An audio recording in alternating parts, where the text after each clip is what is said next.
पाकिस्तान के उत्तरी इलाकों में पहाड़ी वादियों के दरमियान एक गांव आबाद था। यह गांव अपनी खूबसूरती में बेमिसाल था। चारों तरफ सब्ज दरख्त, बहते चश्मे और दूर बर्फ से ढके पहाड़। मगर इस हुस्न के पीछे जिंदगी सख्त थी।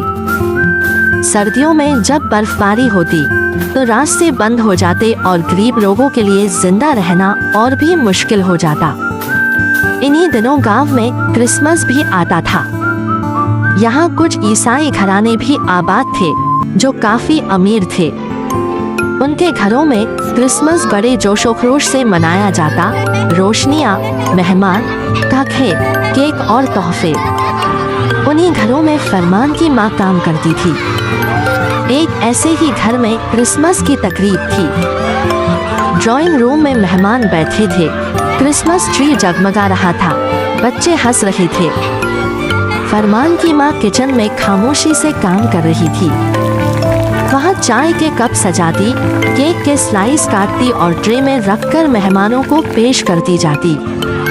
उसके चेहरे पर थकान थी, मगर आंखों में बच्चों के लिए दुआ। तकरीब के इख्तिताम पर घर की मालकिन उससे खुश होकर बोली, तुमने आज बहुत अच्छा काम किया है।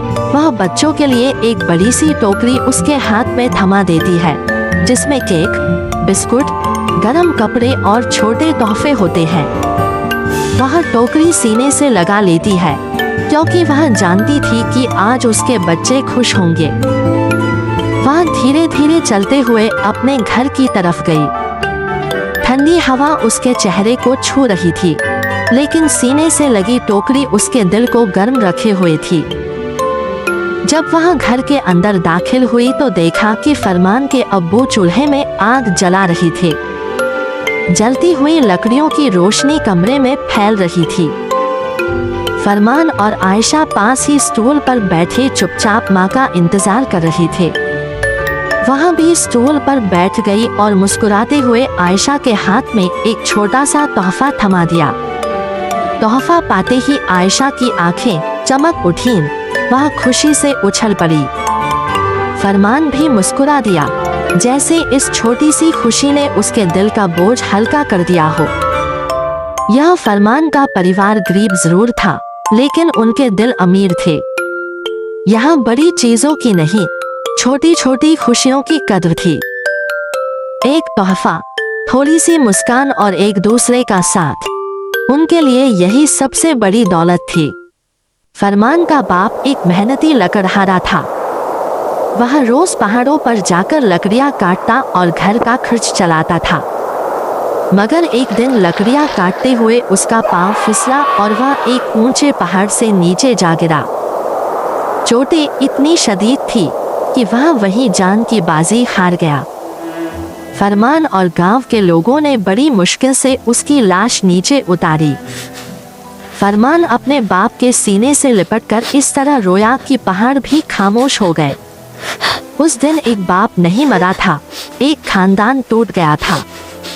गम ने फरमान की माँ को अंदर ही अंदर खा लिया। वह बच्चों के सामने मजबूत बनी रही, मगर एक साल के अंदर अंदर उसकी सेहत बिगड़ने लगी। बुखार उसे छोड़ने का नाम नहीं लेता था। फिर भी वह अमीर घरों में काम करती रही।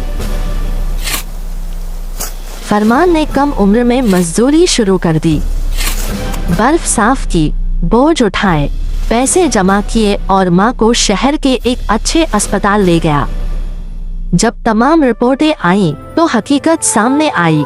माँ को कैंसर था, इब्तिदाई स्टेज पर। इलाज मुमकिन था, मगर बहुत महंगा। फरमान टूट गया।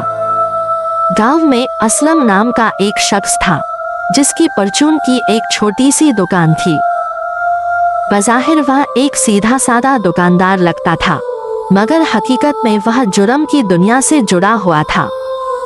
बाप की वफात के बाद असलम ने फरमान को सहारा देने की पेशकश की थी। अब माँ की जान खतरे में थी, तो फरमान ने मजबूर होकर वह पेशकश कबूल कर ली। ज़मीर ने रोका, गलत रास्ता सब कुछ बर्बाद कर देगा। मगर फरमान के सामने सिर्फ एक सवाल था, माँ को मरता हुआ कैसे छोड़ दूं? फरमान जुर्म की दुनिया में दाखिल हो गया। उसे दूसरे शहरों में डकैती के गिरोहों के साथ भेजा गया। उसने दिलेरी से काम किया, पैसे आए, माँ का इलाज शुरू हुआ। चंद ही महीनों में माँ सेहतयाब हो गई। छोटी बहन आयशा को एक अच्छे स्कूल में दाखिल करवा दिया गया। फरमान जो पैसे बचाता वह गरीबों में बांट देता। वक्त गुजरता गया। 2 साल के अंदर अंदर फरमान एक बड़ा डाकू बन चुका था। गांव के अच्छे लोग उससे दूर रहने लगे, मगर गरीब लोग खुश थे कि उनकी मदद हो जाती थी। माँ कभी सवाल करती, मगर बेहतर हालात और आयशा की तालीम देखकर खामोश रहती। वह समझती थी कि अल्लाह ने उन पर करम कर दिया है। अब फरमान का घर भी गांव के अमीर घरों में शुमार होने लगा। इसी दौरान असलम की बेटी की शादी हुई। फरमान को खास तौर पर दावत दी गई। वह एक बड़ी महंगी गाड़ी में उतरा। असलम ने खुद आगे बढ़कर उसका इस्तकबाल किया। असलम ने अपनी बेटी की शादी बहुत धूमधाम से की। पूरा हॉल निहायत खूबसूरती से सजा हुआ था। चरागों की नरम रोशनी और फूलों की खुशबू हर तरफ फैली हुई थी। हर चीज खास तरतीब और नफासत के साथ सजाई गई थी ताकि यह दिन हमेशा यादगार बन जाए। फरमान की एंट्री भी इंतहाई शानदार थी। जब वह मेहमानों को सलाम करता हुआ आहिस्ता आहिस्ता हॉल के वसत में रखे गए खास सोफे की तरफ बढ़ा तो सबकी नजरें उस पर जम गईं। यह सोफा खास तौर पर फरमान के लिए सजाया गया था ताकि वह पूरे वकार और शान के साथ वहां बैठ सके। असलम ने मोहब्बत और फ़ख्र के साथ फरमान के सर पर पगड़ी रखी और उसे गिरोह का सरदार बना दिया। इस लम्हे फरमान की खुशी दीदनी थी। पूरा हॉल तालियों से गूंज उठा और हर चेहरे पर हैरत और जोश नुमाया था। फरमान ने अपने पहाड़ी कबीले के रवायती रक्स से सबको महजूज किया।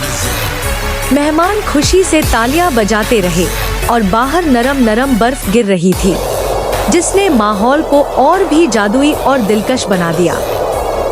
फरमान के सरदार बनने की खुशी यहीं खत्म न हुई। इसी खुशी के तसलसल में फरमान ने असलम के एजाज में एक शानदार न्यू ईयर पार्टी का एहतमाम किया। यह तकरीब सिर्फ जश्न मनाने के लिए नहीं थी बल्कि ताकत, रुतबा और असर-ओ-रसूख के इजहार का भी जरिया थी। असलम ने अपनी पहुंच और ताल्लुकात की बिना पर जुर्म की दुनिया के बड़े बड़े नामों को इस पार्टी में दावत दी। रात रंग बिरंगी रोशनियों से जगमगा रही थी। म्यूजिक की गूंज और कहकहों ने फिजा को गरमाए रखा था।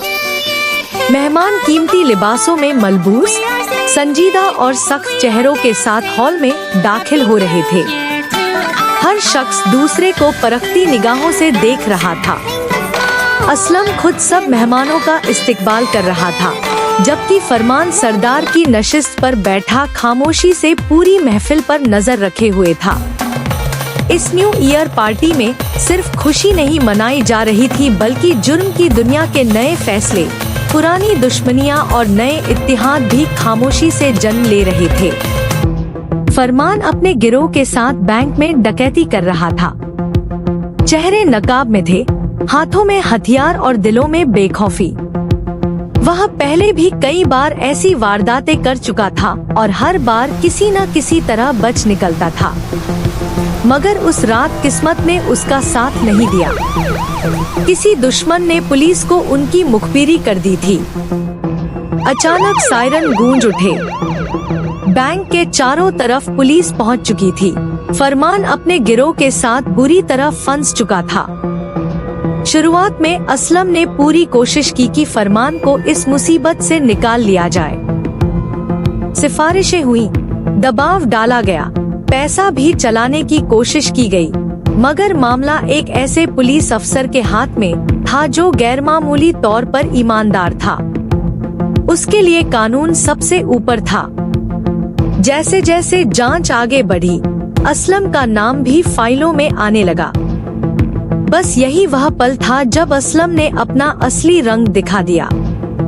उसने फौरन फरमान से हर तरह का रिश्ता तोड़ लिया। यह सुनकर फरमान पर हकीकत खुल गई। जिसे वह दोस्ती और सहारा समझता रहा, वह दरअसल सिर्फ मतलब था। इस रास्ते में कोई वफादारी नहीं होती। यहाँ इंसान सिर्फ इस्तेमाल होता है और वक्त आने पर अकेला छोड़ दिया जाता है। अदालत ने फैसला सुनाया, 5 साल की कैद। जेल की ठंडी दीवारों के बीच फरमान ने पहली बार खुद को पहचाना। दौलत, ताकत और नाम सब बेमायने लगने लगे। वह रातों को जागकर माँ की मेहनत सोचता और अपनी गलतियों पर आंसू बहाता। 5 साल बाद जब वह जेल से बाहर निकला तो वह वही फरमान नहीं था। आंखों में पछतावा था, दिल में तौबा और जिंदगी को नए सिरे से शुरू करने का पक्का इरादा।